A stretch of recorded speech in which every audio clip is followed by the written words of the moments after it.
Okay, we are live. All right. Mike Taguvin, Haumi Dakyapi, Noah Kitaru. Hello, everyone, and welcome to another beautiful day here, beautiful evening here at Good Medicine Way. It seems as though we've made it through another week, which is amazing. With Creator by our sides, we can pretty much do anything. Hey. Uh, for those of you who do not know me, my name is Upititaka, which means white star in the Pawnee language. I am coming to you from the Cheyenne and Arapaho lands, ancestral homelands in El Reno, Oklahoma. And Good Medicine Way comes to you from the land of the Tewa people or the Pueblo people. It's also home to the Dene and the Apache people as well as many other different tribes who currently reside within the Albuquerque city limits, Albuquerque, Rio Rancho, all the little area there, next to the Sandia Mountains, So, we're really glad that you're here with us tonight, and we're looking forward to hearing from our relative Nate Allen tonight. So, we're very, very excited to hear what he or listen to what he has to share. So, with that, I'm going to go ahead and hand this to our relatives in house to offer the opening prayer. As we start many of our meetings, our ceremonies, our gatherings, we start with prayer and we also start with a song. So I'm going to go ahead and hand this on over to Brian and those who are in house to offer our opening prayer. So go ahead and take it away. All right, so we're going to be doing a version of the Dene People's Beauty Way prayer. Normally, like I heard a teaching on this from a Dene elder that it's a Hojo prayer, and Hojo usually gets translated as beauty, but they always say that that's not even close to really the full meaning of it. So when he was teaching on it, this was kind of how he communicated the prayer to go. So we can just all read it together. So here we go. From here, now, may we walk in joy, happiness, confidence, and peace, with beauty all around us and in us. Let there be joy, happiness, confidence, and peace before us. Let there be joy, happiness, confidence, and peace behind us. Let there be joy, happiness, confidence, and peace below us. Let there be joy, happiness, confidence, and peace above us. Beauty is restored. Beauty is restored. Beauty is restored. Beauty is restored.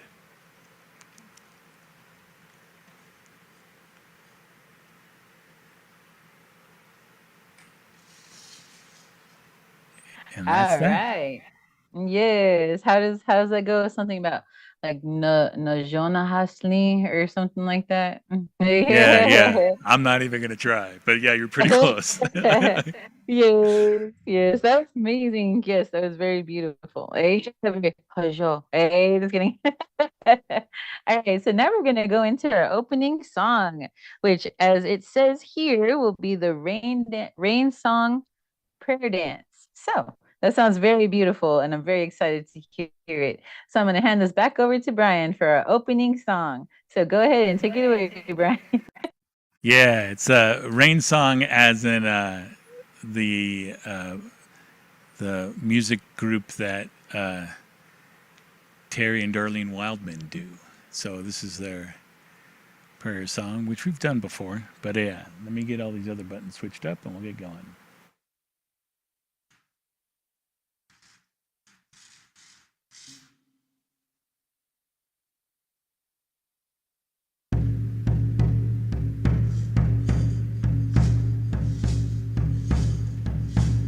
Way oh way ah way oh hey oh hey way oh way ah way oh hey way oh way ah way oh hey oh hey way oh way ah way oh hey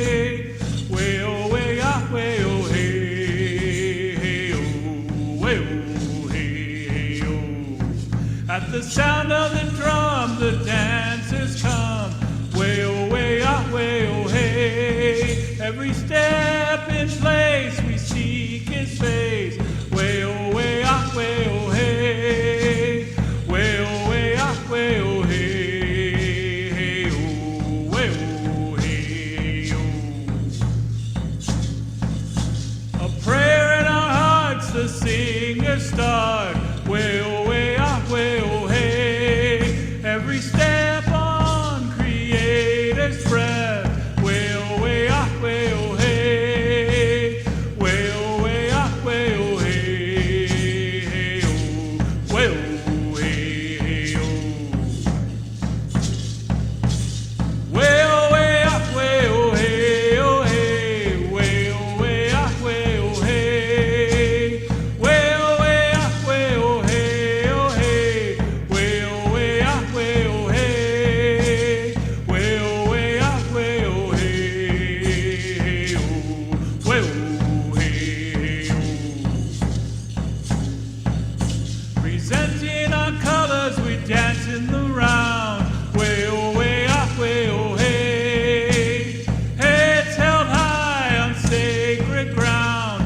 Way oh way ah way oh hey. Way oh way ah way oh hey. Hey oh. Way oh hey oh. We honor Creator with unity.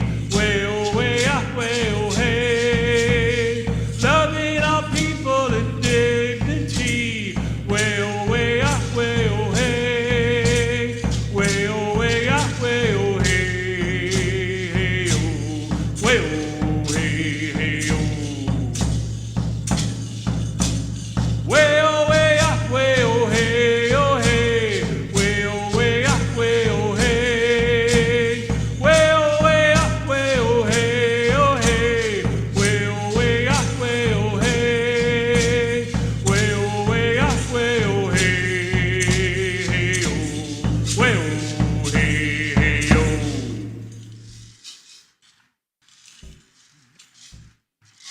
All right.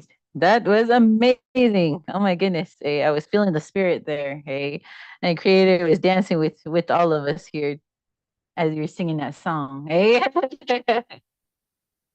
But yes. I always do enjoy listening to our opening songs and our opening prayers. And it was really nice to see a little change up today for our opening prayers. So thank you for that, Brian. All right. And now we're going to go into our creation insights time. We're going to call on my brother Eshe, who is joining us from one of the Carolinas. Just kidding. But yes, our creation insight time is like where we share a story or share a teaching that we've learned over like the past week or even within the last few hours. So I'm going to go ahead and hand this on over to my brother. So go ahead and take it away. Yeah, Carolina, that'll work. That'll work. Whenever we go to ceremonies, they call me, "Hey, it's Carolina." That's my nickname because nobody else is from the Carolinas, so it's always kind of fun.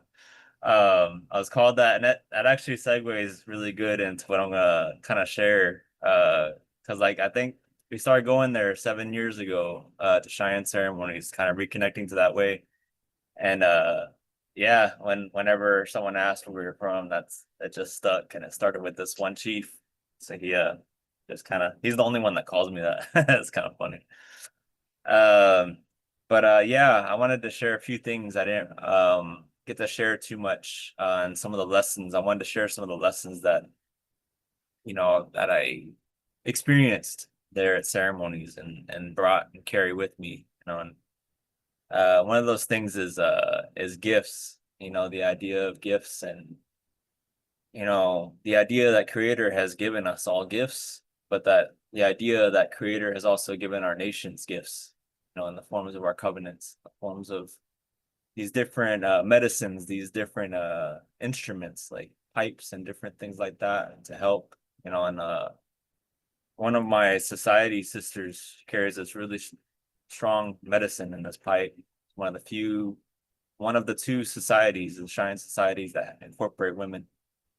And the medicine's really strong, and I just think about that, like how things that a lot of people find scary out in the Western world, tornadoes, which are very powerful, and uh, whirlwinds and things like that, thunder, lightning, things that can, relatives that can cause life, but they can also bring death. You know, they remind us of our place in the world. They remind us that we're a part of the world, but we're also we play a role, but we're also we're not as big as we like to think we are. And it reminded me of that as we were out there, I think it was the end of or in the middle of that first week, towards the end, and this huge storm came through.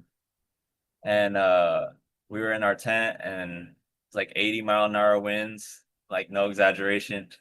Looked it up. Lightning like every, I don't know, like 10, 15 seconds, and just thunder. And our tent was like blowing over onto us. So we had to kind of push the walls back just to be able to stay dry. But yeah, it was intense, and I guess it just reminds you of of cause and effect, and and there's even covenants and ceremonies for things like that too, they're still carried.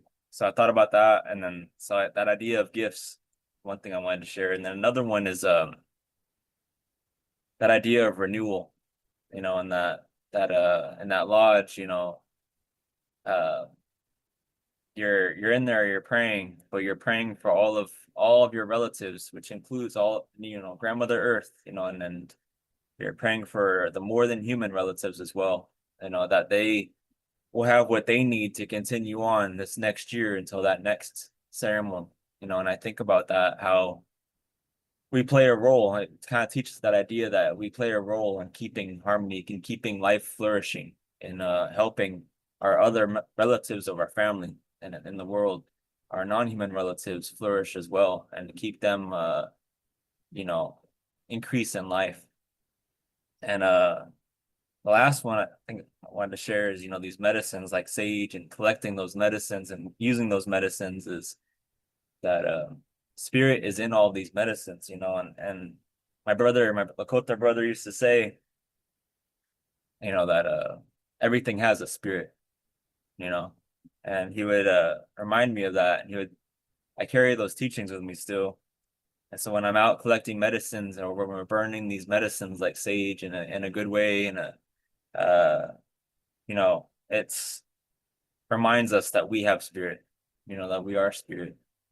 Uh, and it reminds us of our own heart, our own spiritual journey, and it reminds us that uh, that spirit is always is healing through us, just like that sage helps us heal and helps us center. Creator also uses us to help heal and to help center. And so, just the same way that sage can be useful and can help heal, we can also be conduits. So, those are things that we just wanted to share tonight, and hope it was a blessing to everybody. Oh, yeah, yes, thank you. Thank you, brother. That was great. Just thinking about your experience over here with the 80-degree wind, or 80 whatever mile per hour winds and stuff. Yeah. Yeah. It makes me wonder how our relatives survived out here. Yes.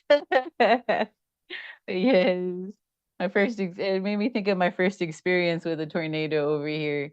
Like watching the trees like basically falling over, and watching like cars kind of like sliding just a little bit because of the rain and stuff. It was intense, but yeah, that's a beautiful reminder though, that we are meek people. We're not weak, but we're meek. That we are small, but we're also big.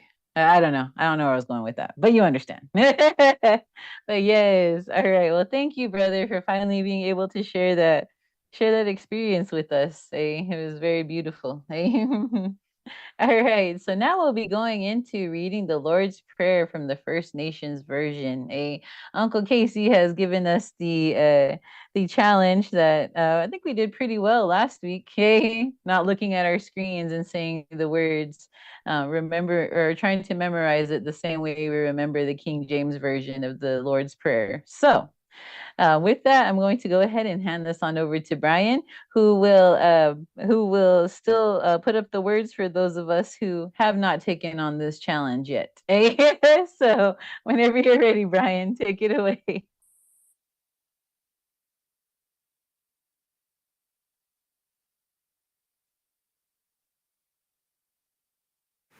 All right. Creator sets free, shows us how to pray. O great Spirit, our Father from above, we honor your name as sacred and holy. Bring your good road to us, where the beauty of your ways in the spirit world above is reflected in the earth below. Provide for us day by day the elk, the buffalo, the salmon, the corn, the squash, and the wild rice, all the things we need for each day. Release us from the things we have done wrong. In the same way, we release others who have done wrong to us. Guide us away from the things that tempt us to stray from your good road, and set us free from the evil one and his worthless ways. Aho, may it be so.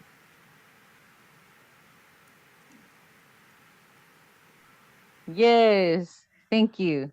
Aho, may it be so. The only way that I can remember it most of the time is just through the sign language. I don't have to look at the screen. I just have to say it with my hands. Which we thank Leah McCoo still for that.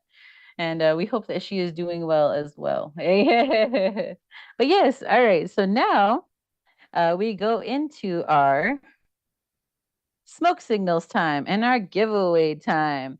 And so with our smoke signals, it's like our announcement time. Back in the old days, our relatives used to gather around a fire, use a blanket, and send up smoke signals for any kind of announcements, any kind of things that were coming up, upcoming battles, strategizing, all that kind of good stuff. So in the same way, we do that here for our announcements time. So I'm going to go ahead and hand this on over to Uncle Casey, who will be doing our smoke signals and giveaway time. So whenever you're ready, Uncle, go ahead and take it away. Right. Thank you, Petadaka. Yes, everybody. I'm here in Granville, Michigan this week here. Uh, those of you who don't know, I'm up here for my tribe's homecoming.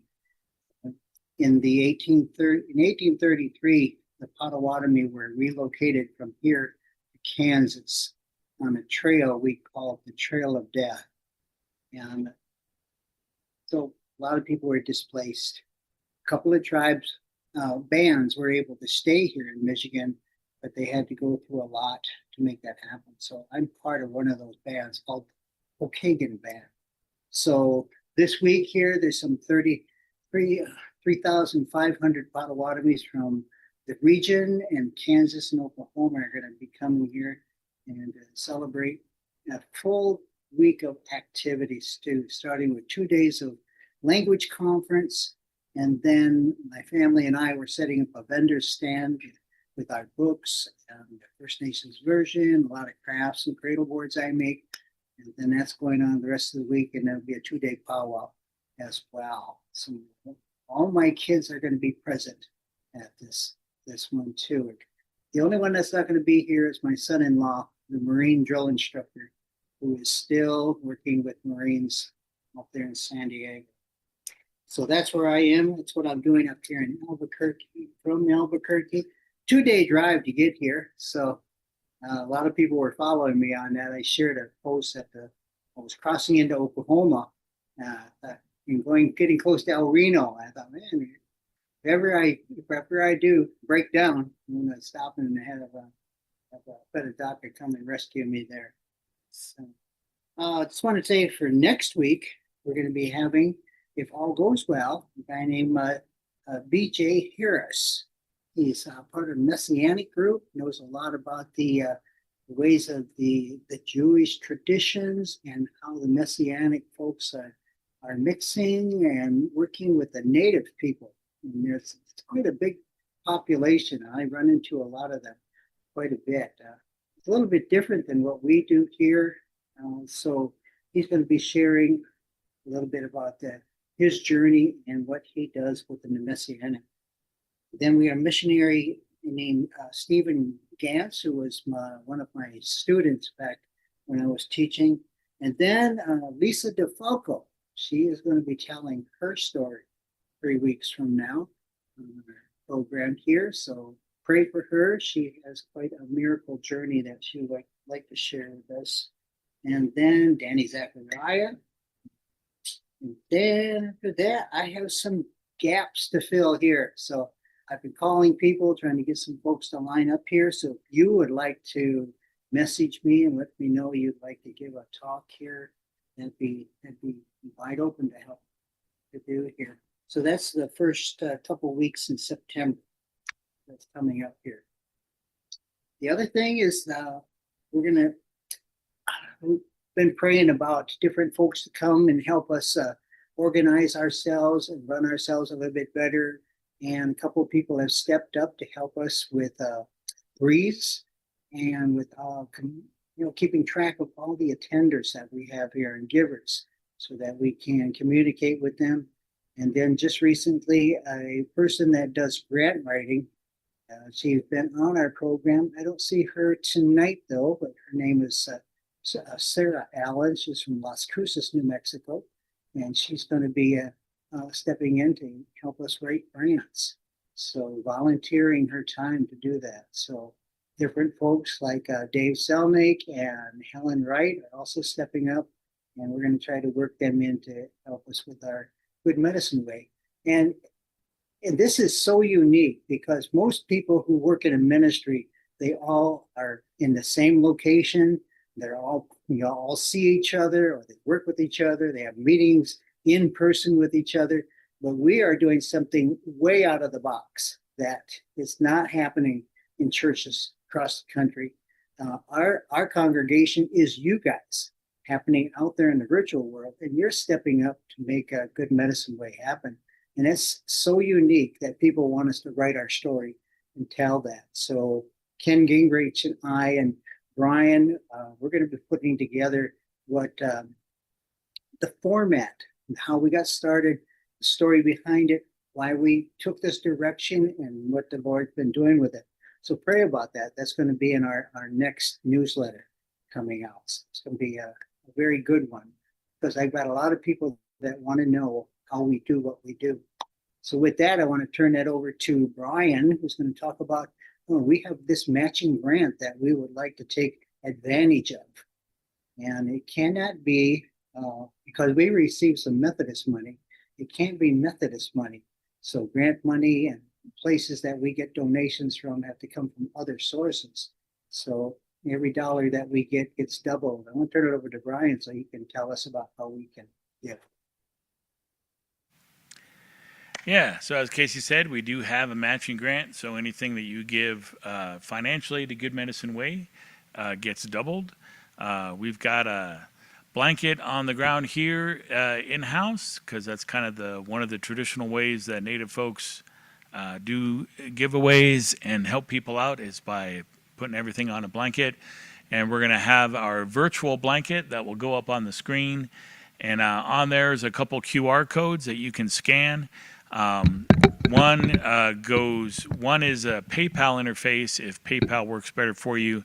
The other one is a direct link where you can give where there won't be any fees from PayPal on it. So they're both up there, but if you're not sure, click on the Good Medicine Way one. That goes to us directly, and that'll work better. Our mailing address will also be on the screen. So if you prefer not to give online and want to send a good old-fashioned check or money order, you can do it that way. And also, if you have non-monetary things that you would like to share with us, they can go to that address also. And if you have things and you're not quite sure how to give it, or if you have some skills or talents that you'd like to contribute in our gatherings or in helping Good Medicine Way in general run, or anything else that doesn't seem to fit in any of the categories that we've already mentioned, just send us an email at gmw4abq@gmail.com. That's the letters GMW, the number 4, and the letters ABQ at gmail.com. And we'll work something out. We're always excited to partner with people in any kind of way to do that. But before I throw up the digital blanket and sing another little song, it looks like Upaditaka has something to share. So go ahead, Upaditaka. Yes, to step back a little bit into the smoke signals time, there are a few announcements that were shared in the chat. For one of our sisters here shared about the Seven Circles Heritage Center located in Edwards, Illinois. Will be having a veterans powwow on September 20th. They'll be gathering at 5 p.m. on the 19th to read the names of 1,536 of those who have not made it back for the veterans. They need role readers. There's a number here that you can call. We could probably post that onto the Facebook page for volunteers or for vendor info. She said, the more the merrier. And speaking of the powwow trail, the Wechoni family camp this last weekend was seemed like it was a huge success. There was many different people who were there. I did not get to attend, but our own Joe was there. One of my friends, Sarah, was there. Bro Sean, who has been on here a few times, was there, and Linda, and there were there were quite a few people that were there that shared a lot of photos and shared a lot of videos, and it just looked like it was a great time in Turner, Oregon. They also did a naming ceremony, and my friend Sarah received her tribal name. She's our little bear woman now. Just but yeah, and then we have a lot of different powwows that are going on too within our tribes, like how Uncle had said that there's the homecoming coming up, so they probably have those kind of festivities there. And also there was the Indian Hills powwow here in Oklahoma City, and that was really amazing. I did not make it out for the Friday or Saturday time, but I did go out for the Sunday for a little bit, so my little man could watch all the men dance. So that was really exciting and really fun.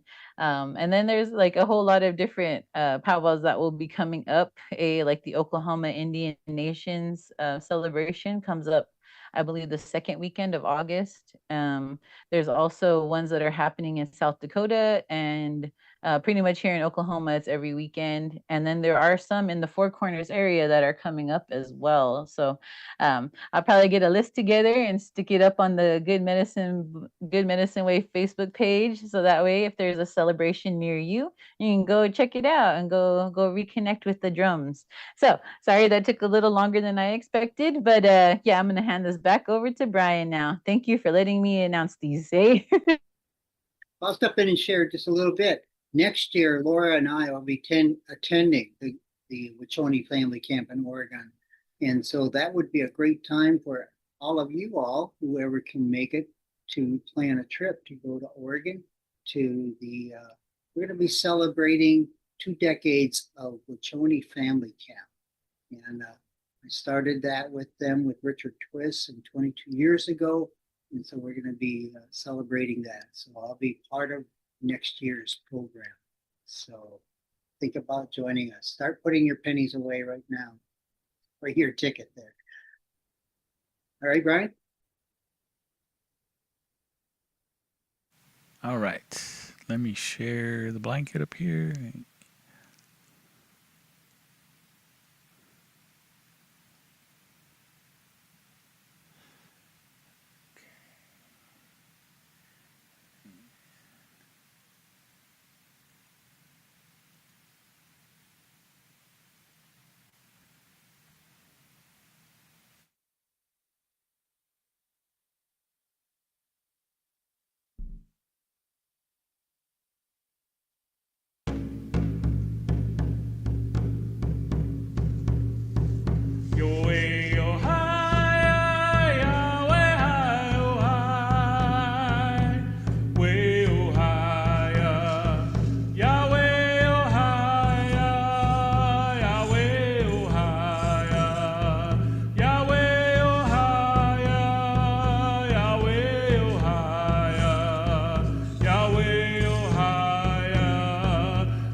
All right. Yes. Oh, I was jamming over here. Eh? And I'd like to thank everyone who was able to donate a little something during that song.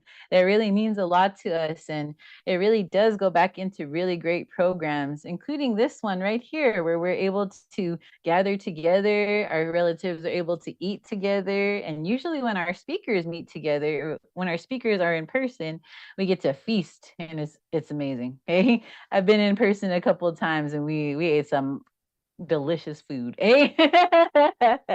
But yes, it goes to a lot of healing, especially among our nations and everything.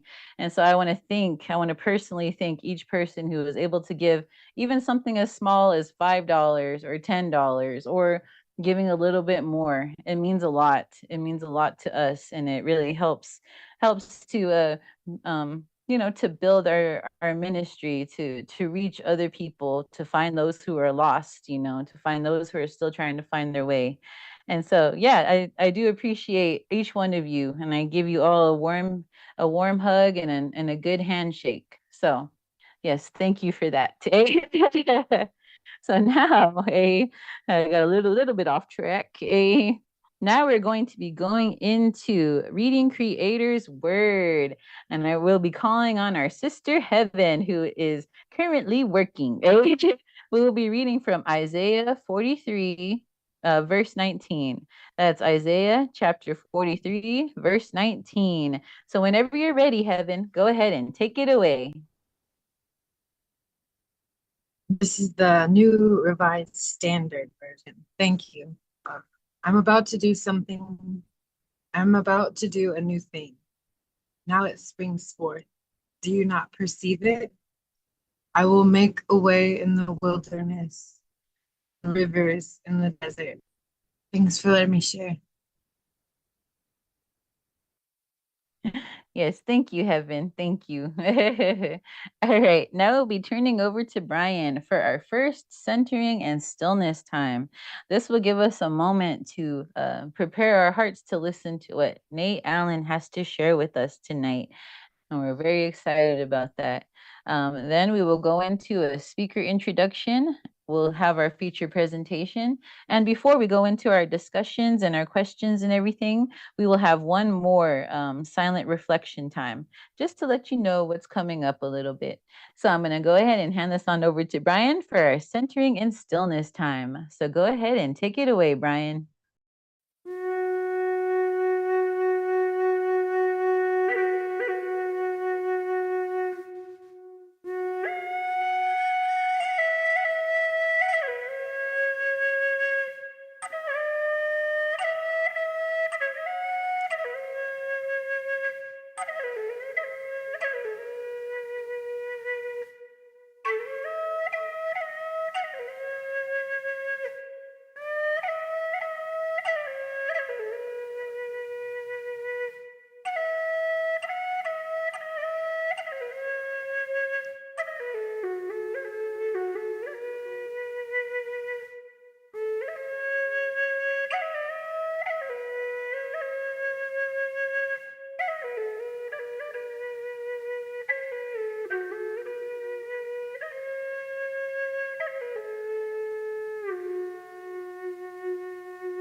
All right. So tonight we're going to be hearing from Nate Allen, a person with many skills, talents, and experiences.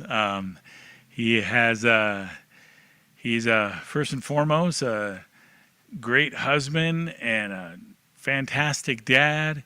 He's been a guerrilla musician. He's been a worship leader. He's been a non-guerrilla musician. And he's been a dynamic inspirer of little people. And in more recent years, he's become a licensed therapist. So he figured since he was helping people with their issues as a musician for so long, he might as well make a career of it. So, but I'll let Nate fill in some more details. But he's a great guy. I've known him for many, many years. and been on many adventures with him in the past. And so, yeah, without further ado, Nate Allen, go ahead and take it away. Thank you. I'm hiding in my view of myself because this is so much easier if I don't look at myself.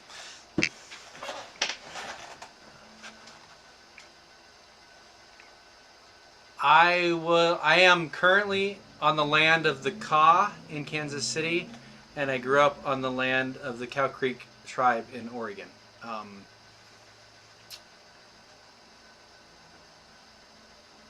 But the reason, like, I'm going to tell you guys how I kind of got to this spot because it was relatively foreign to me. I literally grew up next to the tribal headquarters in my region in Oregon, and I had no idea. I never went on the property, never said hello, didn't have any idea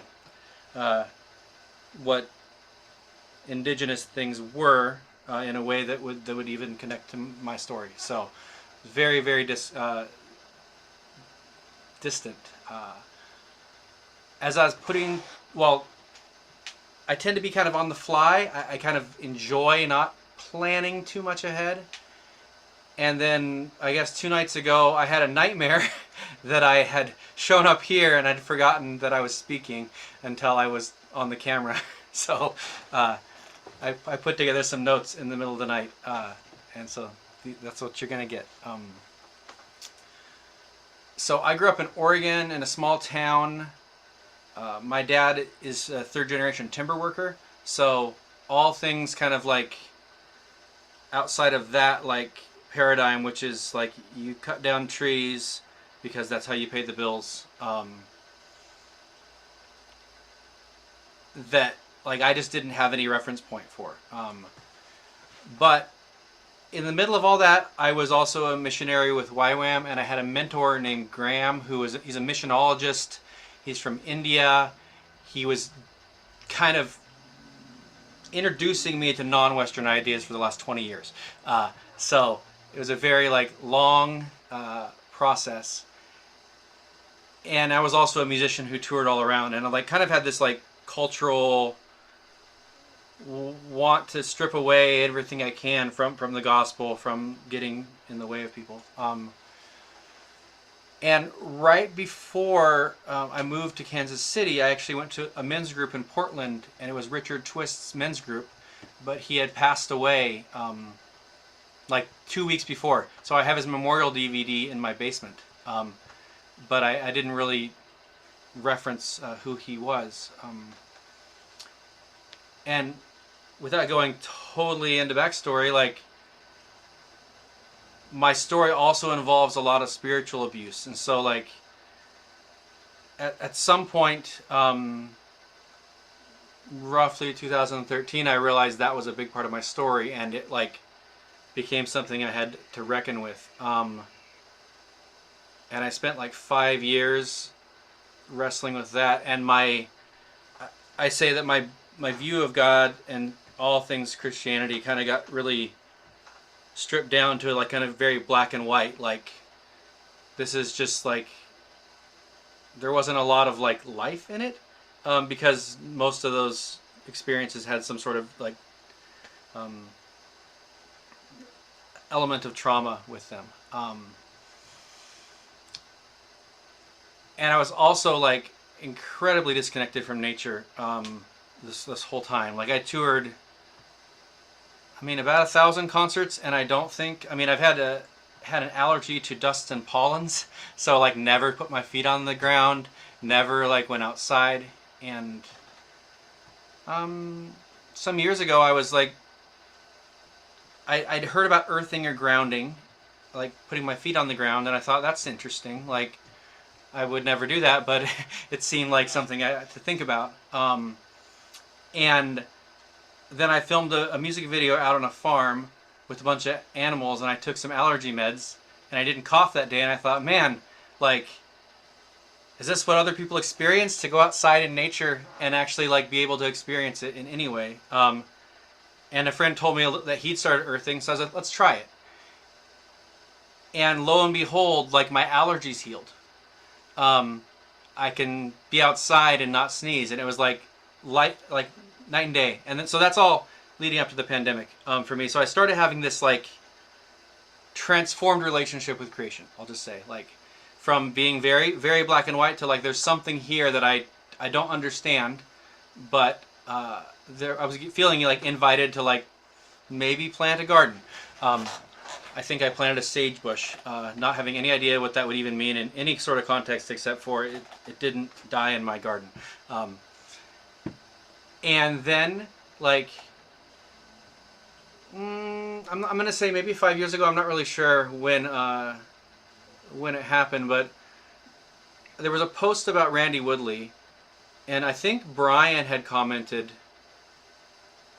something about that. And so I looked up his book, Indigenous Theology in the Western Worldview, and it just, like, it felt like a critical hit in the best way. I was like, oh my gosh, there's so much of this that feels very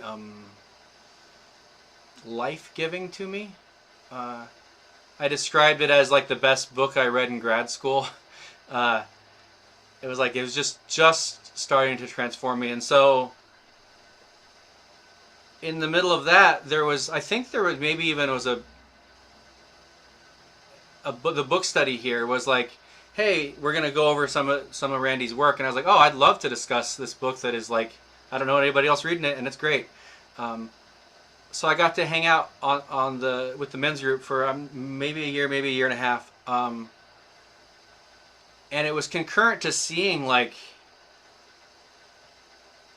kind of me understand not just indigenous things, but also like just a totally different view of God. And it felt like you guys were like the consistency that I needed to just have care, and it was really, really powerful.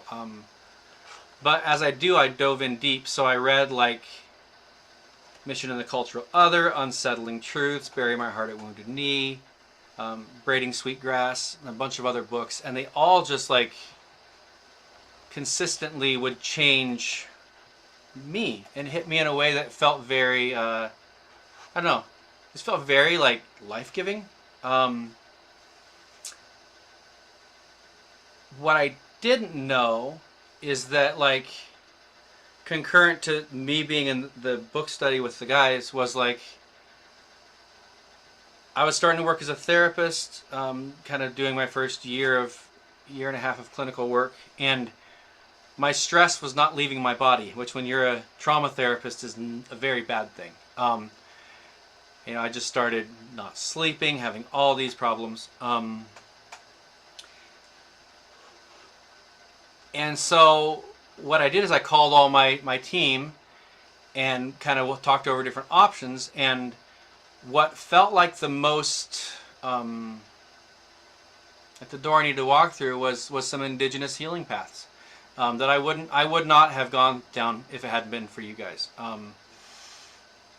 And it felt like I was like getting to just kind of trying some new stuff, and turns out I had a lot of trauma that I didn't know about. I'll just say that I had large gaps in my memory, and I probably have 20 to 30 working memories now where those were through this process. And I worked with a Mayan healer, kind of the first guy I worked with, and even at like the darkest time, I mean, I don't think I told this, I might have asked the question vaguely to Uncle Casey, but like it got really, really, really hard in these sessions. I call it my torture chamber, because he could touch my muscles and he'd know where the trauma was, and I'd scream and kick and curse and yell and have the worst day of my life. And then he'd ask me what I was seeing, and I would say, oh, I see this picture of when I was a kid. And at the darkest point of that, I asked a probing question about like, is my question was, is this safe to do? Because my Christian framework was anything that wasn't pretty evangelical and relatively straight-laced was suspect. And Uncle Casey said, well, I've never known an indigenous healer who tried to harm someone. And to me, that was this like, it was God kind of just saying I could keep going. And what ended up happening was it changed my life in a really neat, profound way. I think actually probably the week after I asked that question, I went to this session, and it was the worst one that I've still had to date. And then I spent all weekend weeping and being very angry and just going through all these emotions. And then I thought, what's going to happen? I got to put my stuff in a box because I got to be a therapist on Monday, and I got to go help somebody else. And what ended up happening was I walked in the room and I sat down. I did my therapy thing, and I noticed that I didn't touch the notepad that was next to me. Like, that's strange. So I'm like, what's going to happen? So I did it. My next session, I didn't touch the notepad. And then I realized that I'd been writing notes compulsively through every session because I needed something to ground me in the moment because I felt so, like, disconnected. And so the work had literally changed, like, how I sat in the room and how comfortable I was with myself. And it was really wild. That led to, I mean, many sessions of therapy, both directly Indigenous and I'd say Indigenous and adjacent, that have changed how I physically feel in the world. And I don't think I would have gone down those paths if I hadn't ended up in this group in particular. And it really just became like this quest. So I'm like, at the same time, I'm getting more comfortable in my body, changing my relationship to the earth, seeing God as like something, like my problem wasn't really with God, but it was with people from the type of wounding I received. But seeing like this idea of God as creator and God as in everything was really a challenge, but also really cool. It was like, oh man, this feels like I'm part of something bigger with more life in it than the world that I'd known. It was really neat. So I'm going to play you guys a song.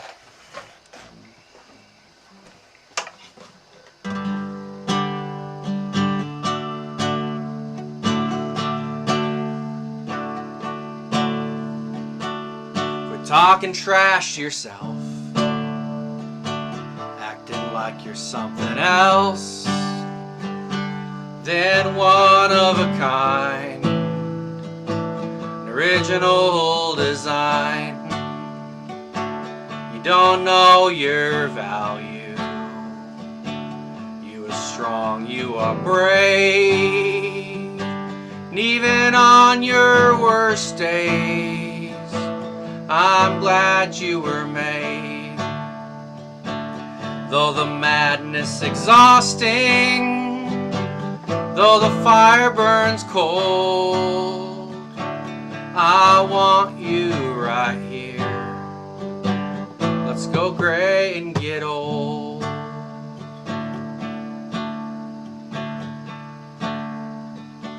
Quit talking trash to yourself. Easier said than done. I know you're feeling depleted. You're not the only one. Don't give in to the fear. I know you wanna run.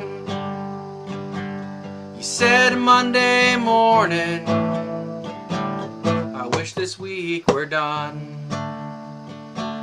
But like a hot pink sunset, like a classic car, you don't know how wonderful, how magical you are. You don't know your value. You are strong, you are brave, and even on your worst days, I'm glad you were made.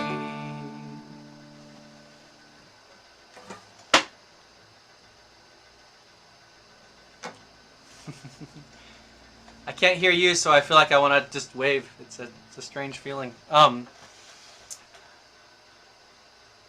So I don't even know where I got the idea particularly, but one of my after I've been kind of soaking in indigenous things. I took a trip to Oregon, which is where I'm from, and had this idea that I would go and leave tobacco at places that had harmed me in my hometown, and say a prayer. And I thought I'd go to like 3. It became a quest. I think I went to like 25 places. It's kind of going over. Some were very, very minimal. Some were like very, very emotional. I drive around the parking lot of an old church and just cry. And it felt like I was unlocking things that I didn't know how to unlock, and this was the tools that were being used, that you guys were teaching me. And so as I began to kind of like incorporate this sort of like the larger view of people and God and the world into my therapeutic work,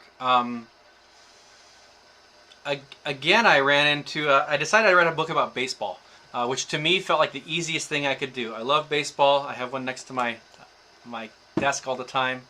And then all of a sudden I ran into a whole other level of my trauma that I had to work through. And that's been a whole nother level of integration, and maybe the most like relevant to this group. I had a horse injury when I was 4. It's one of my first memories, is getting thrown from a horse. And I even got a picture right before I went out to my friend Matt. I'm actually going to have breakfast with him tomorrow. He invited me to his house to meet his horses. And I was petrified. Because I had this thing like that I'd never gotten past. And like I took my daughter to meet his horses, and I had just stood there like terrified, on alert the entire time for like an hour, as almost as like disassociated or bound up as I'd maybe been in a long time. And he invited me to come back, and I found a picture like that I had really been 4 when this happened, or almost 4, that I got tossed from a horse, and I was scared. And then he invited me out, and we had a whole session where, you know, he guided me through this process where I got to just watch a horse mimic my emotions for like an hour and a half. Like I'd be scared and the horse would back up. He's like, I'd talk about boundaries and the horse would stand between another horse. And by the end of the moment, I mean, I'm not afraid of horses anymore. It was kind of wild. Like they spent like an hour or 2 just like kind of close and nuzzled up to me. And that wouldn't have happened if I hadn't like come into this journey. Now, I mean, I take clients outside as much as I can. I work in an urban environment, so we don't get to do a whole lot other than sometimes we'll go outside with our bare feet. We'll practice some version of something ceremonial, often if we can. I use some sage. I use grounding stones in my office to kind of help myself settle sometimes. Really has opened up a whole world, I would say, of like a different therapeutic approach. Not necessarily using what I would be conscious of as like native indigenous things, but a whole different view of how people operate, that I don't think I would have gotten into if I hadn't taken like, you know, seen Brian's Facebook post and said, hey, I should go to that book study.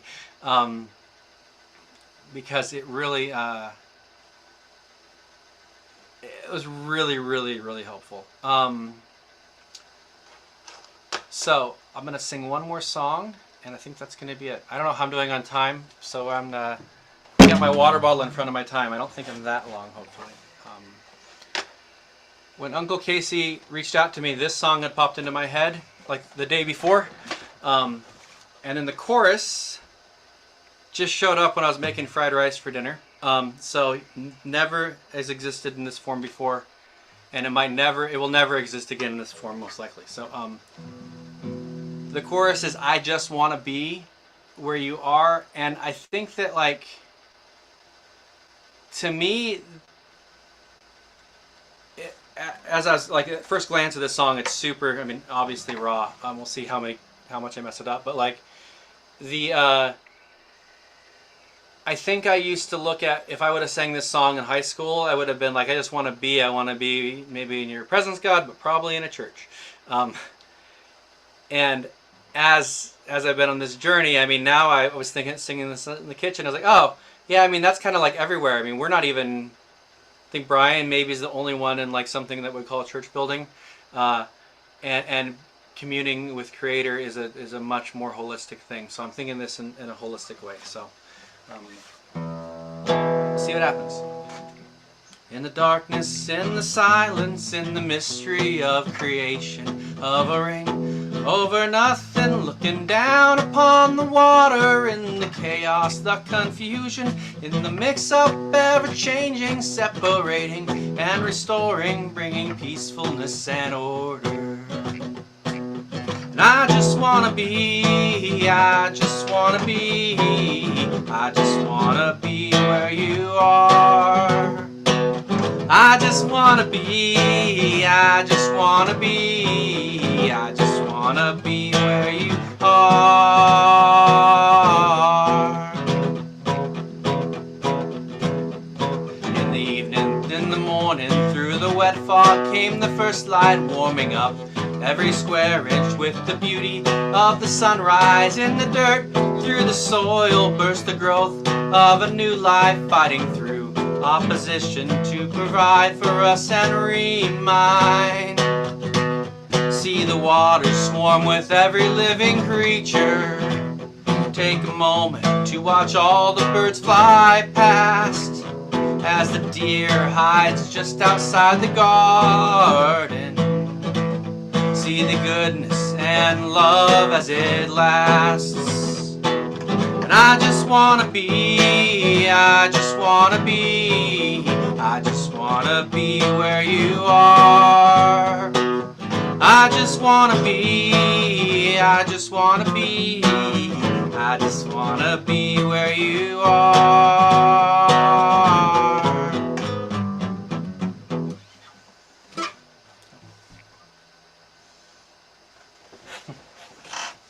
Thank you.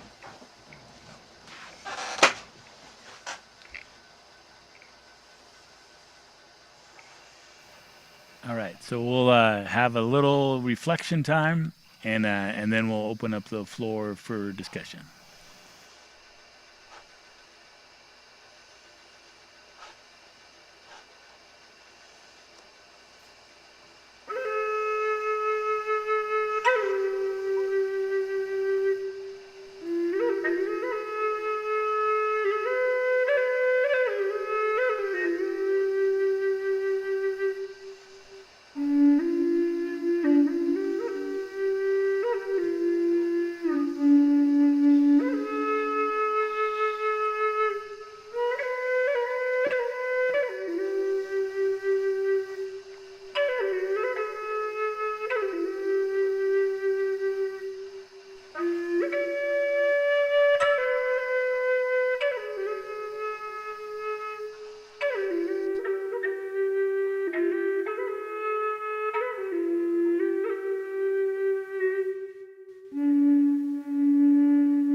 All right, so the floor is open. All right, we have one in house here from Twyla. Go ahead. I really appreciated all of your comments, but one thing struck me at the end of your little talk was that you just kind of, whoa, I'm in something bigger than myself. I'm a part of something bigger than myself. And I too am finding, as I am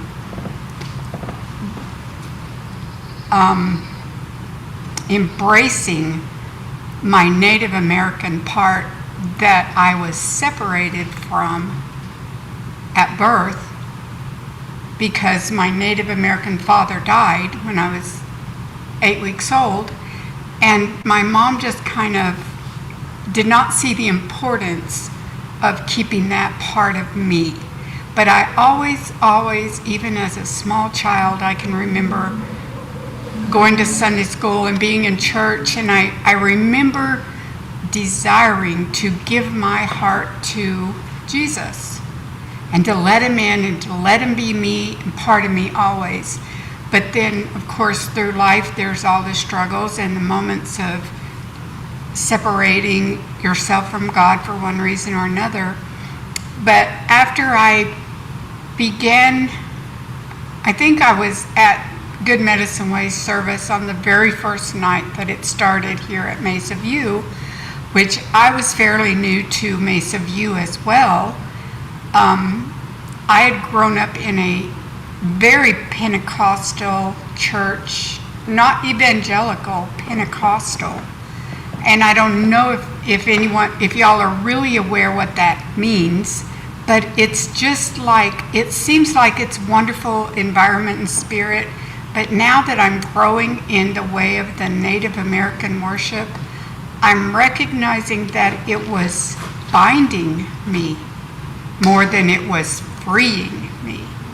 Even though I love God with all my heart and always have and depended on him, I'm now finding myself in a new place in my journey where I want to recognize my place.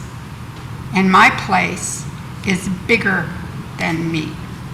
So I really appreciate how you put that awareness that you have come to now, you know, that it's not about me or my family or my environment. It's about God and learning where I fit. And I fit in something very big. So I appreciated that. Thank you.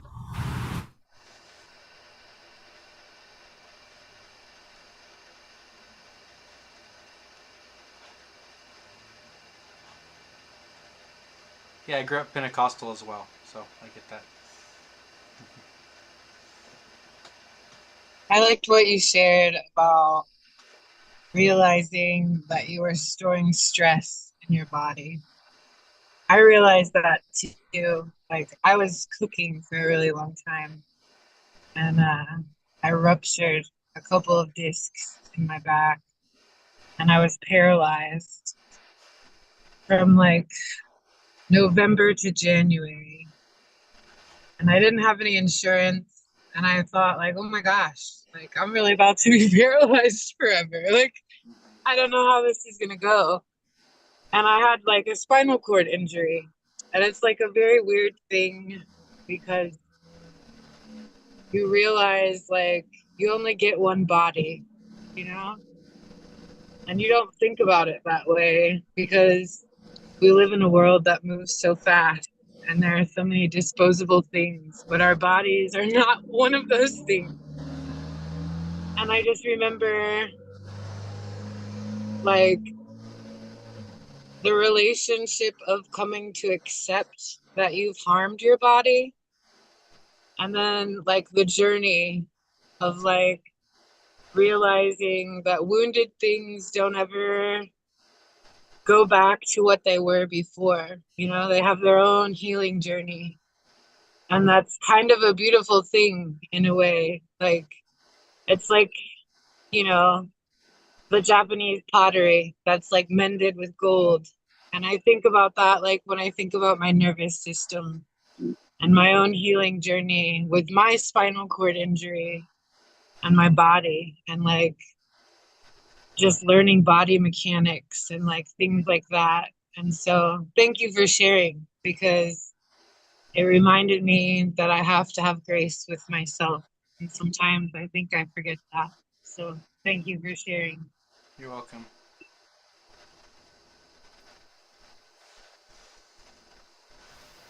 Go ahead, Eshe. I appreciate you sharing, Nate, and being so vulnerable. I know being vulnerable can take a lot of courage. So I appreciate you honoring yourself. by doing that. And yeah, I have a lot of thoughts because that's like what you're doing in counseling is something I want to do, and uh, there's some helpful tools. I don't know. I'll have to share it with you. You might be already familiar with it, but I'll share it with you. I'm getting done with my first year of grad school right now, so I got another year of study and then practicum and internship. So I'm pretty excited. Awesome. Yes. Um, there is something walk and talk therapy. Yeah, I do that a lot. Okay, cool. Yeah. Yeah. That's something I want to utilize. It sounds like we probably have a similar modality preference, so that Yeah, I would say I'm pretty experiential in my approaches to things, and um, also I use a little bit of narrative therapy, but I mean I do a lot of like body trauma work these days. Most times people are, I don't know, having some big reaction in my office of some sort, uh, and we're kind of working through it. So come across as very humanistic and person-centered in orientation too.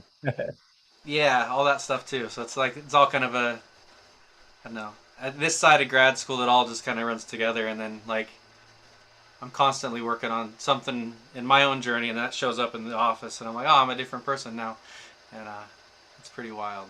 So I'll be coming to you in the future. yeah, come over, man. When you drive through, come visit.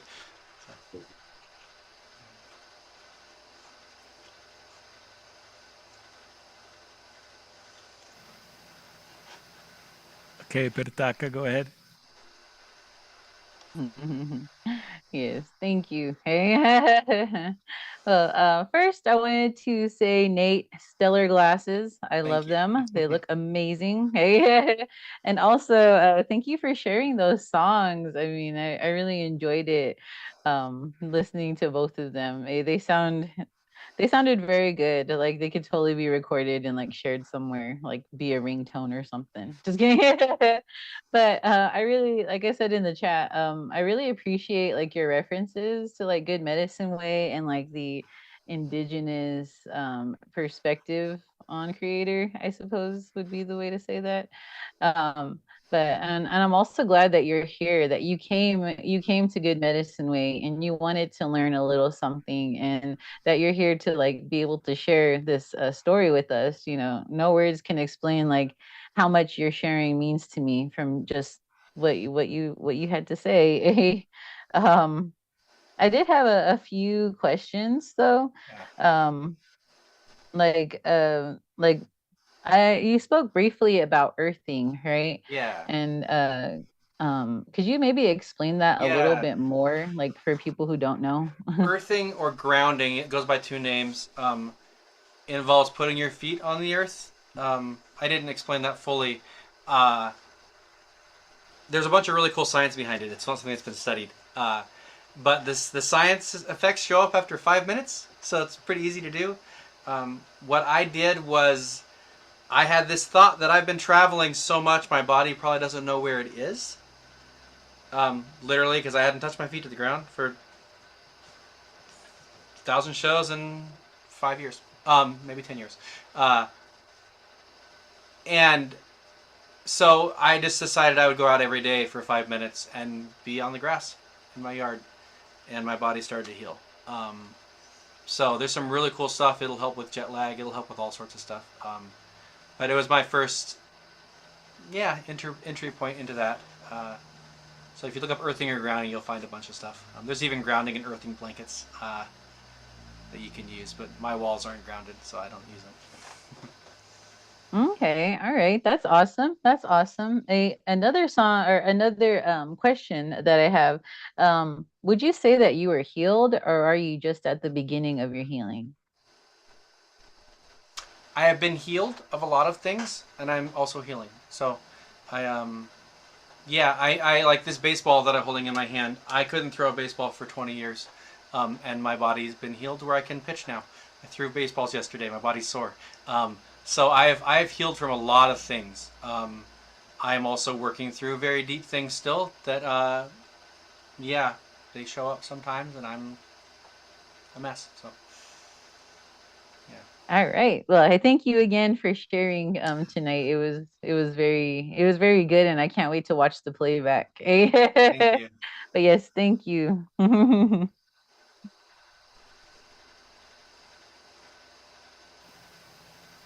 Okay, Jamie, go ahead. Hey, let me lower my hand there because I don't want to forget about that. Okay.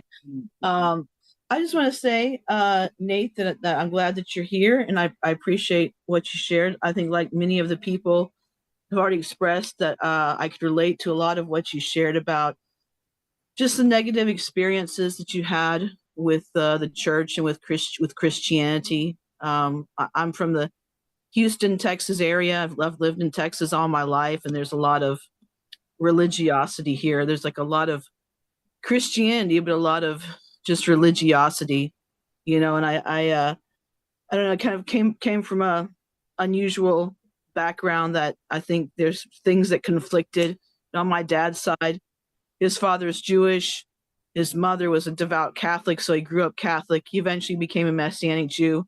My mother's side, they've been in Texas for many generations. So for most of them, my great grandpa was Native American, and I knew him, and so he kind of connected me to the Native spiritual ways. But then there was, I guess, a lot of what we call here in Texas Baptist-costal, a mixture of Baptist and Pentecostal on my mom's side. And it was just very, very condemning.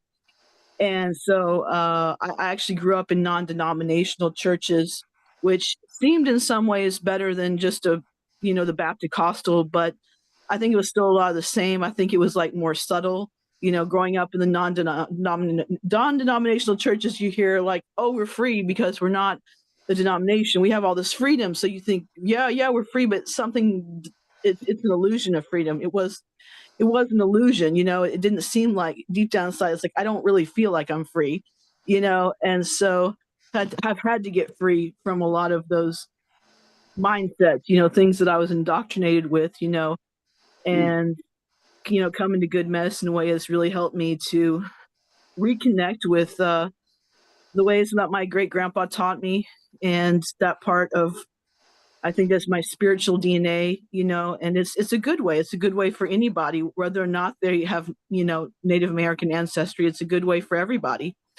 And so I'm just really blessed to be a part of this fellowship. And I just wanted to say thank you for sharing. And it's nice to meet another Good Medicine Way family member. Thank you. Very good. Nate, appreciate you accepting the call to come and speak.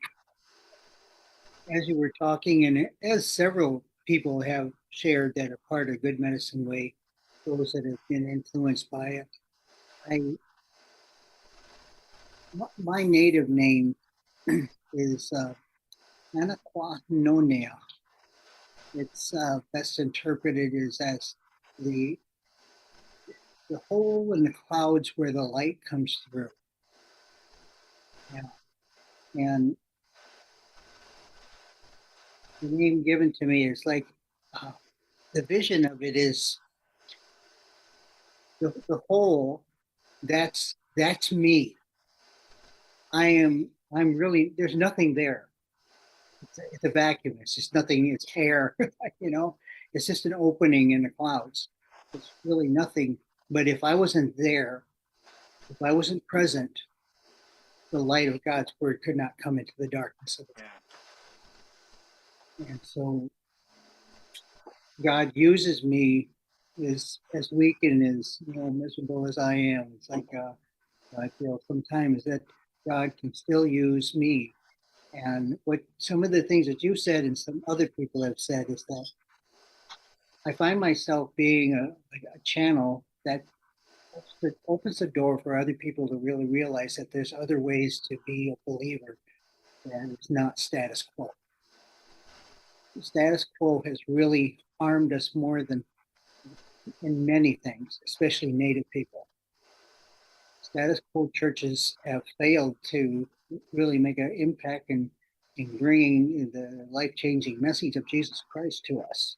And we have so many wounds from it that therapists have their work cut out for us, just trying to figure that out and help people. And one of the things that you said, even about, going barefoot, we weren't born with shoes. A lot Native people, and I know growing up in a res, and I myself too, is I walked around barefoot for a lot. And I think that really connects us to that we are a part of the earth. Yeah. And we are not above it or below it, but we are the earth. When we die, we turn into the earth. Dean Perry, a part of the group, we were talking about something from Randy Woodley's book, is that we are the earth, and that conversation got into. So when I take vitamins is kind of like fertilizer, you know. Yeah, it's just like I'm putting something from the earth, all of the organic things that are part of a vitamin. I'm putting that into the earth that is me, and fertilizing it so it runs better. It has the nutrients that it needs, and the world functions that way. It draws nutrients from Mother Earth in order to survive. The water that's in it, the plants and the nutrients, all of that.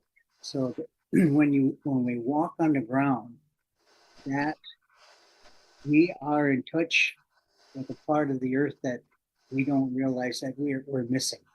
Yeah. Now, the more that you can be in nature, when you walk, touch a tree, you don't have to hug it, like a tree huggers. Yeah, but just enjoy nature, because we are a part of nature. God created everything, and it was good. He created us, and we're part of that nature that He created. And you're going to need to. So therapy is part of that, knowing that when you connect with what it was created, it can help you heal. Well, I'm no therapist, but what I believe and what I talk to people about is that it leads them to healing. So being that hole in the clouds, I open the door for people to come into a family like this here, and giving people a chance. And a lot of the theology came to me from that, is that sure, Jesus, preached a half a dozen sermons in public and big crowds and everything, but the majority of his work was done in discipleship for 3 years, asking questions, having the disciples share and talk about their experiences with him. And even the first Christians didn't have everything that we do today. They sat around, and each one had a word to share, and somebody's word might have opened up the avenue for somebody else to share, or the vulnerability that opened up from somebody saying, I wish I would have shared that because I'm having that same feeling too. So when we openly share, like in this context here, a good medicine way, we give people a chance to grow and heal. Sermons and sitting in pews listening to a sermon, sometimes I think it's just a waste of time. Yeah. But a lot of people live by that. They go to church, sit in a pew, and listen to a sermon, and then most of the time they probably don't have a devotional life after that. It's just that's their thing to do on Sunday morning, and only for 1 hour. Michelle Reed, only for 1 hour. Yeah, and I think that the first century church that was growing at the time developed and grew because people had relationships like we have on Good Medicine Way. Those are some things that I see in your talk and your relationship with us. I open a door for you to experience Christ from a natural kind of a way, rather than from an institutional, denominational, structured way. Yeah, come into a natural way, and then be healed from that. So, I see that all from what everybody has shared. There's just bits and pieces, and Ken Gingrich and I and others were going to try to put this together and say this in words that so other people understand that your expression of Christianity is not just some denominational Yeah. way of doing. So I think if you thought of that, that's thank you for sharing on that. You respond to what my words do. Maybe. Thank you for having me. Did you ask a question? My computer about died. Did you ask a question? My computer was dying. No. I Okay. said respond to that if you connected with some of the things I said. Yeah. I mean,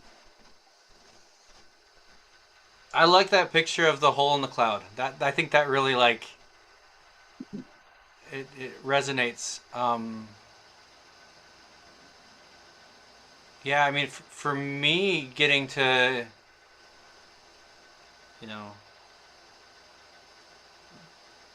join from a distance and just kind of like process with you guys was really helpful.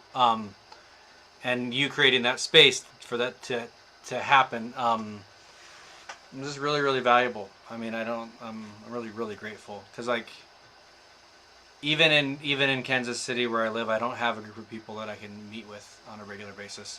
Um, like I have church on Sunday, but I don't have a group of guys that we're going through a book together, or something like that. And so it's been really, it was really a big blessing. And yeah, I think getting. I mean, I've been in some ways well beyond a denominational structure for a very long time, but getting to like even hang out and discuss and explore and see even some of the foundational like where some of this mess came from. Historically was super fun, or has been super. I mean, for me, it's like sometimes heartbreaking and sometimes like really fun and encouraging at the same time. So it's really been a blessing. So thank you. When I say I loved your songs too, they're heartfelt. They're just they're raw. They're the words are there that need to be heard. Add a little music to it and flow. But the words that got to be heard, and they come from deep inside you that really help us. And we wouldn't feel better about ourselves if we heard some of the words that you said. Yeah. It is a growth. It's a journey. Yeah, for sure. Once we come to a point in our lives where we understand that it is a journey, and that we're going to take this, and at a point we're going to expire, and we wanna have that hope that we have this relationship with God that created us, and that our soul will return to that someday. And that I say that safety, that comfort, that gives us a little bit more purpose in life than just living this dog eat dog. That we try to make it in the world. When you can live very simply and still be very, very happy. Yeah. All right, we got a comment in house here. Go ahead, Shannon. Yeah, some of the things you said reminded me of several things.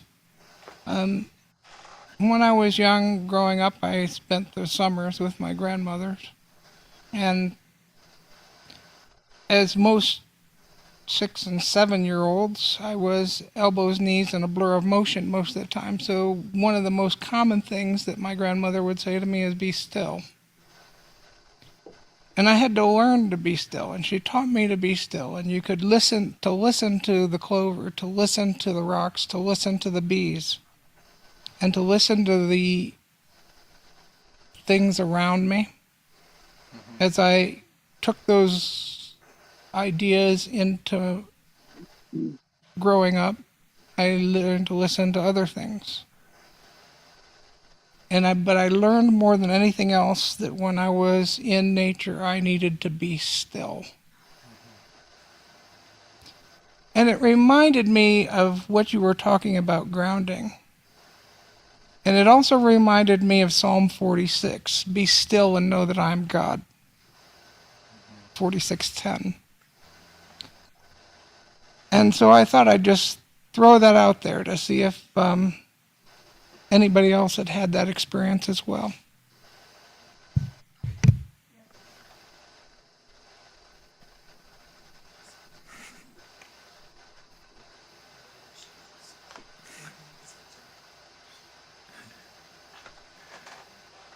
I'm at least prone to being a workaholic and an overdoer and a too mucher. Um, and part of at least my process of the last several years of healing has made me slow down. Which you wouldn't know that from my schedule right now, but like, I could, I'm. It's much easier to slow down because I don't think I could even with that prompt, it would have been like pulling teeth for years, to be still. But I appreciate that a lot, and it's been, as I've been growing in various ways, particularly in the mental, physical, spiritual sense, it's a lot easier to sit still.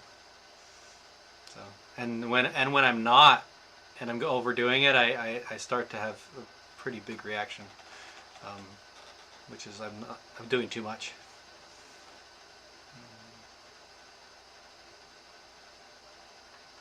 I think it's kind of interesting, the concept of being still, right? Because when we think of being still, it's kind of like we think of just sitting and being quiet, right? Or like just staying in one place. But if you really think about it, being still is kind of like clearing your mind and just taking like deep breaths, or like instead of allowing your mind to just race at a million miles a minute, you just take that time to just like focus on one thing. My husband used to do this thing with me. I used to have really bad panic attacks, like I would say like maybe 5 or 6 years ago. And he used to tell me, like when I had those moments where my mind was racing, um, where he'd say, just focus on like one word, just focus on this one word, and just think about how it's spelled, or think about what it looks like on paper, or think about like what it would look like on the ground, like what would this word be? And you just like whenever I started like having those panic attacks or having those anxiety attacks, I would think of the word, and it would just kind of like bring me back to like to reality, like centering, or like grounding, or and so that's what I think of when what it means to be still, is to like calm your mind mostly, and to just have those moments. And I know that's really difficult, in this day and age, to find that time to sit in the still, or to be in the still, considering how fast everything moves, and considering how busy our schedules will be, or how busy it is raising children or something, like never having that moment to yourself. But yeah, I really like that you shared that, you know, being that you were taught to be still, like you had to learn how to be still, because yeah, a lot of us don't actually sit still, or don't actually be still, or find those quiet times, which is kind of funny, because I was thinking about when Nate was talking about how he wrote his notes in the middle of the night, yes, last night, and usually that's the time when creator comes and talks to us, sometimes at like 3 o'clock in the morning, 4 o'clock in the morning, when everybody else is asleep, and Uncle Casey has shared a few stories too about what he sees in the middle, or what he hears in the middle of the night from creator, so it's like, yeah, it's very interesting. Hey, it's very interesting. But yeah, sorry, I didn't mean to, but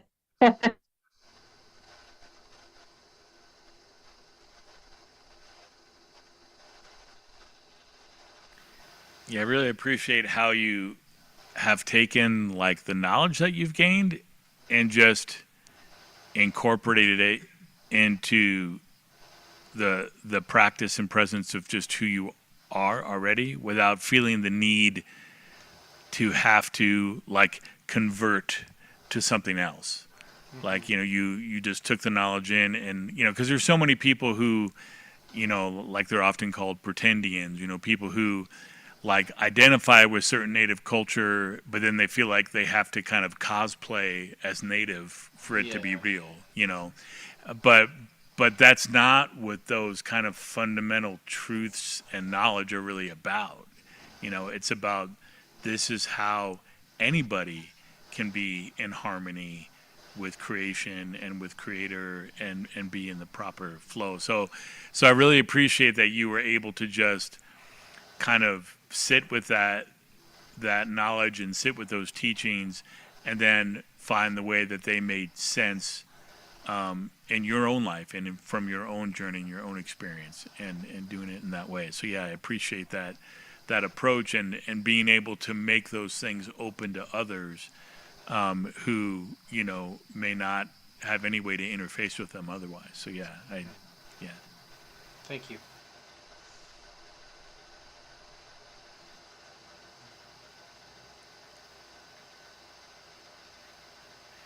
Looks like Helen's cat wants to say something, but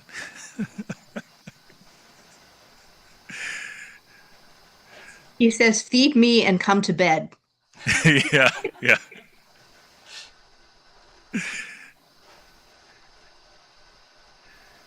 All right. Well, last chance to jump in with a comment.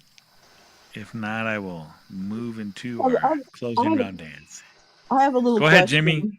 It's Yeah. just I don't know if it's a good question, but I'm just curious because you said you live in Kansas City, and I know that's where the infamous IHOP is from. And I'm just wondering if you've had any experiences connecting with them or anything like that. I'm just kind of curious about your impression of that living there. I will give you my IHOP 10-second spiel. Um, Probably because of my history, I didn't really trust them. And that served me well when they crashed. But I've seen cool stuff happen there. I've got a lot of friends connected to them. My personal take is the bigger the machine, the easier it is for people to get hurt, and they push people really, really far for a long time, beyond a lot of boundaries. So I think there was not just what the news that has fallen out in the last year and a half, which is super tragic, but for a long time there was a lot of people getting kind of pushed beyond their limits, just with the schedule they asked for. So when IHOP went down, because I do help people with spiritual abuse, I offered my perspectives through like a third party person that I trusted, actually an Indigenous friend of mine that knows them better than I do, and that was kind of we can talk if you want to, and it turns out I think that they weren't really open for ideas. So, but they've done. I have lots of friends that have gone through there, some that have really loved it, and some have had a really hard time. So that's my IHOP thought. Well, thanks for sharing. I know I used to really love their music, and I mean, still love a lot of the music that came out of there. But shortly before that whole thing was exposed, I began hearing stories that, that sounded kind of strange. And I'm like, that doesn't sound quite right. But part of me didn't want to believe it because I'm actually very involved in the prayer movement and house. Yeah. I'm a worship leader, and I've led worship at houses of prayer and stuff. And so I'm like, no, I don't want to believe it. Yeah. But so it wasn't actually when it happened. It like, oh well, the stories kind of added up to like, it's not that big of a surprise, unfortunately. I mean, I'm from those circles as well. But yeah, it was just. I mean, I've heard stories from before, like since we moved here, that were not healthy. So. I had a friend that said you're either going to love it and you're going to go there a lot, or you're not going to want to go there. And I was kind of in the second camp. And now that it all tumbled the way it did, I'm glad. So.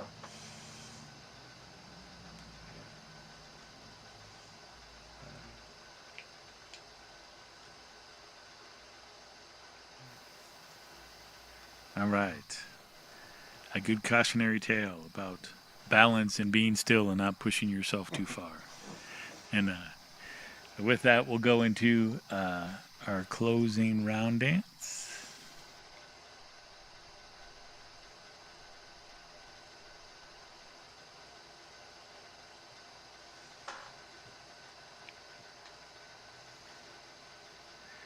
Just kind of interestingly, like the thematically, this kind of relates to that of, God doesn't want to push us too far. God doesn't want to, people always say that, oh, God doesn't give you more than you can bear, but that's not really in the scriptures. What the scripture tells us is that God will lift us up, and that God will support us and heal us. He's not in the business of pushing us too far.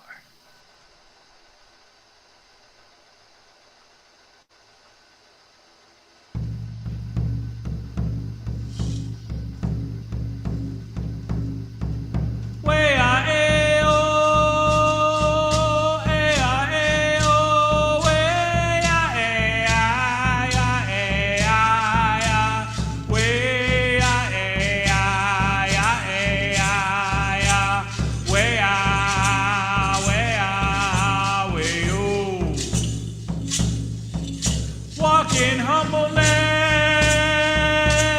before Creator, and He will lift you up. Oh. A bruised star, He will not break. Yes, He will lift you up.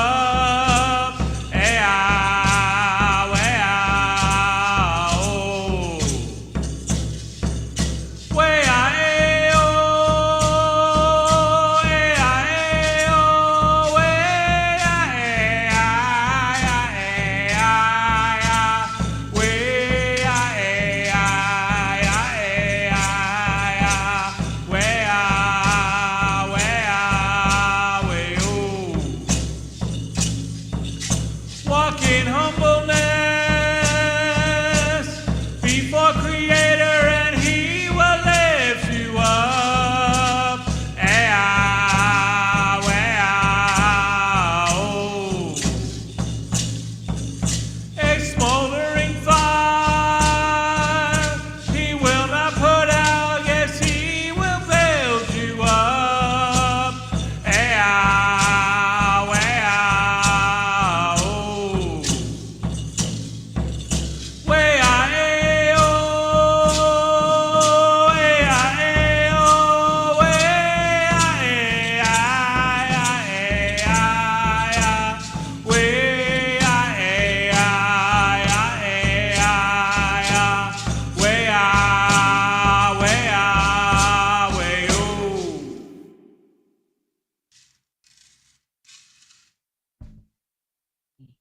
All right. Thank you for that.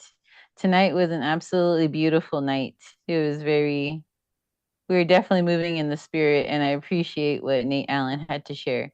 Uncle, would you like to say something? Oh, just say kind of last words. I talked about the Wachoni Family Camp. When I go to the family camp, I'll be running several different sweat lodges. Laura and I do a young couple sweat. She does a young ladies sweat. I do a young guys. I do a beginner's sweat too, for people that are like, I never been in one before and I'm scared, that kind of sweat. And then I do one for the old timers who wanna just cook, So yeah, so I do that too, and so that will be there too. And then I do other talks as well on house there. So it'll be a good time. So it's kind of like really putting it out there that hopefully we might be able to get some grant money to kind of hit people with some of that. So maybe registrations, maybe something like that. Is that about the same time every year? Yeah, it's the last weekend of July. Okay. And then, so the last 3 years I haven't been there because there's been 3 years in a row that my tribes in Michigan have put on together. So, and now it goes to another part of the country, and I'll be going back to Wachoni Family Camp.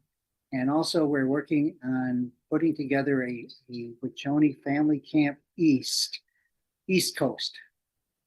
So that's in the process. People are talking, people are getting excited about it. So that's coming. So wanted to share that kind of the last words and just say, pray for me. I'll be with all, thousands of Potawatomis here, and cousins to most all of them.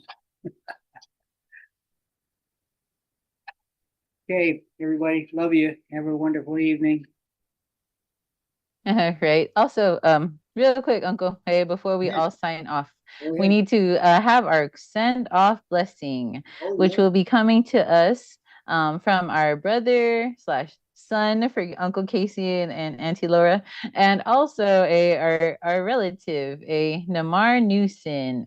So I'm gonna go ahead and hand this on over to Namar, who will offer our send off blessing for this week. So whenever you're ready, Namar, go ahead and take it away. Good evening, everyone. Can y'all hear me and see me all right? Yep. All right, all right. Well, first of all, Mr. Nate, I just want to thank you all. I want to thank you very much for everything that you shared.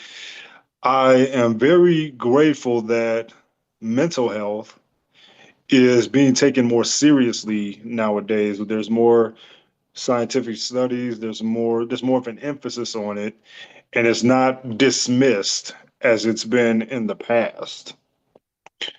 And so, well, would you agree with me on that? Oh yeah, for sure. I think totally. Okay. It's, Yeah, thank you. Thank you. I would like to say, first of all, let me just offer encouragement to everyone. Please remember this, because what I'm going to say is very serious. Everyone who's watching and listening. If you ever want to see something that's very beautiful, just look in the mirror. All right? So that's the first thing.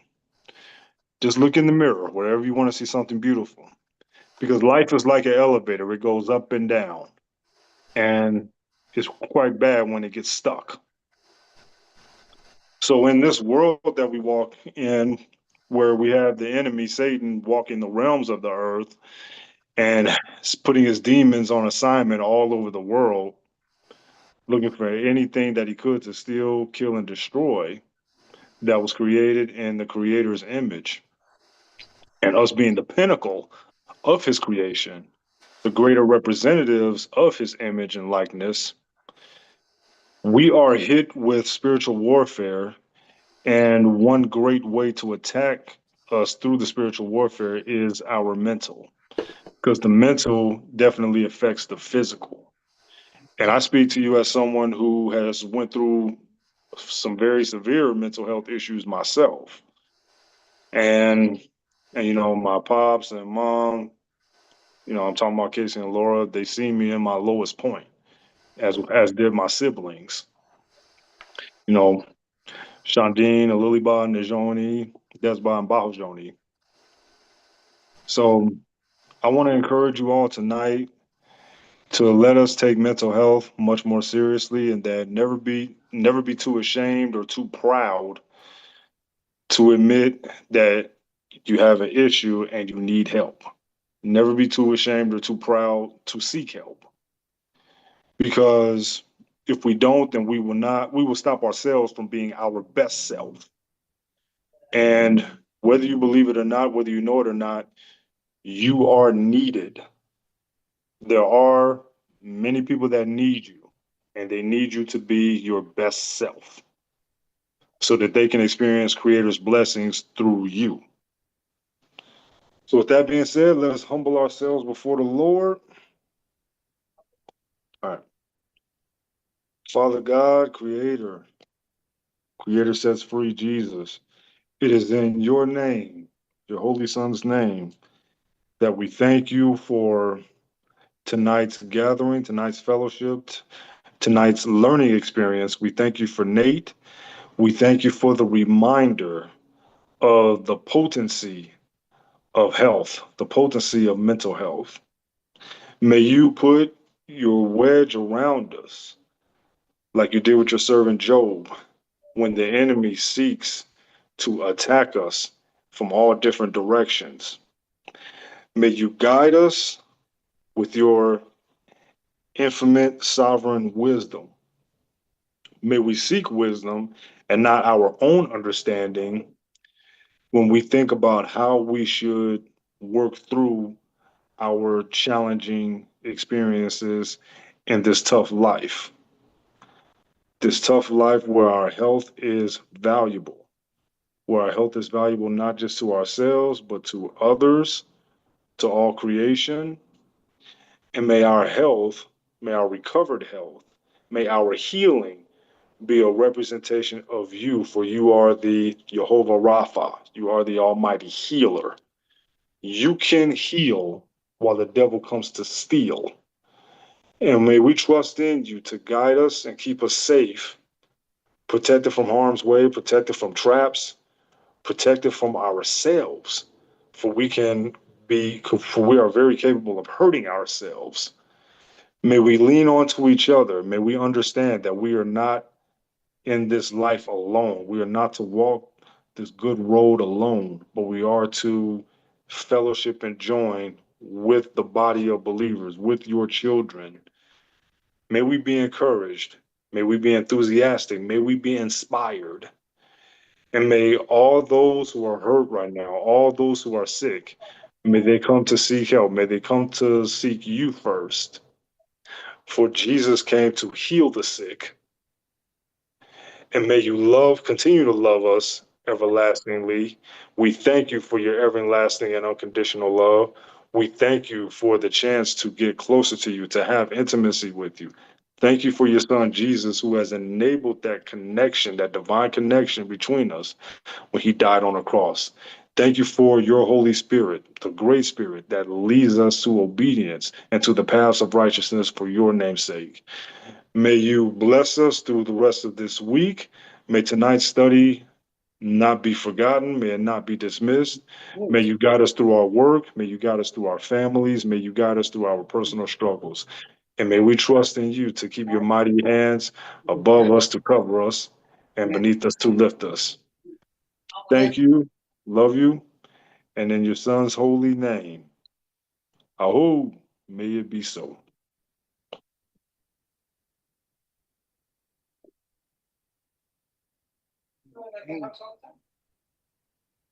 Right, thank you, Namar. Did you make it to family camp? Oh, yes, I was there. Right. Always. Did you get Every to year. Did you get to meet Christine Nelson? Christine Nelson. Maybe I have. Maybe I recognize her by face. Well, older woman, and she's the one that wants to start the family camp East Coast. So, Which state? well, right now I'm looking at South Carolina, but it could change. So we gotta find her. Yes. We gotta Yes. find her. Then I did meet her. All right. I met a few ladies from South Carolina. So Okay. yeah. Yeah, they're really interested in putting something on out that way. Cool. I look forward to. Hey, everybody. Hey, pray for me. Talk about trauma. I'm going to be meeting my the boy that beat me up in 6th grade because I was Indian, and maybe I'm kind of thinking that he might be at this reunion that I'm going to tomorrow night. So I kind of, I don't know if I forgive him, but I'll beat him up first. No, just kidding. Yeah. So yeah, 35 people are going to show up to this dinner. I'll get this. Like I was